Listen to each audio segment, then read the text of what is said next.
remember iDubbbz, right? Like the YouTuber whose content revolved around making edgy, racist jokes. Now, I will admit, back then when I was younger, I was a fan of iDubbbz. I specifically loved iDubbbz for only his Content Cop series, which at the time was like one of the biggest like series on YouTube. Now, looking back on it, I genuinely have no idea why I like this dude or why I liked his Content Cop. Like, something that I think about all the time is his Content Cop on Tana Manga. You guys remember that? I have no idea, by the way, how any of us sided with bro. Like, his whole thing around that entire video was him trying to justify why him saying the N-word is a good thing. It's kind of funny seeing what iDubbbz is doing now, by the way, because this dude went from being this super offensive, edgy racist to like a soy boy Curtis Connor clone that gets cucked out every single day by his OnlyFans girlfriend. So, you know, it really just goes to show that people do change throughout time. You know what I mean? Like, that really mean-ass dude that bullied you in high school, hell, dude, maybe 15 years from now on, that dude's trans with a puss. So basically what I'm trying to say by bringing up iDubbbz is that this was a kind of snapshot of what the internet was like almost 10 years ago. I think it's very safe to say that a lot of us have moved on from that type of content and that ideology. Like, even iDubbbz himself has moved on from that type of content. But, you know, when one legend dies, another one has to come up and replace them. But as we all know, the sequels are always worse than the original movie.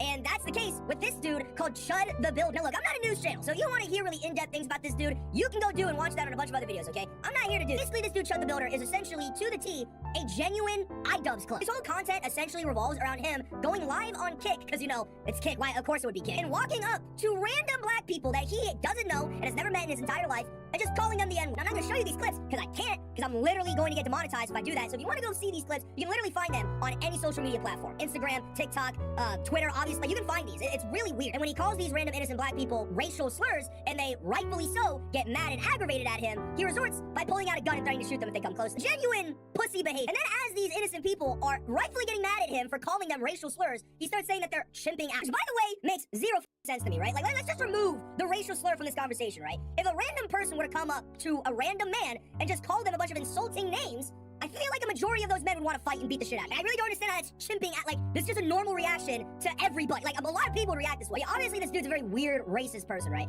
And the reason as to why he does this is literally the exact same reason as to why iDubbbz did the same thing back in, like, 2018. It's the dumbass freedom of speech argument. You know what I'm talking about? I mean, it's a very simple thing. He believes that the reason why he should be allowed to call black people racial slurs is because he believes that all speech should be allowed to be said freely without any sort of consequences that happen to them. Now, I've always hated this argument because for some reason so many people believe that like freedom of speech like applies to all aspects of like no, it only applies to the government. Like the government shouldn't be allowed to persecute your speech. Other people can do whatever they want. For example, I can make a joke, right? The law will not arrest me for making a joke. My job, however, can absolutely fire me if they think that the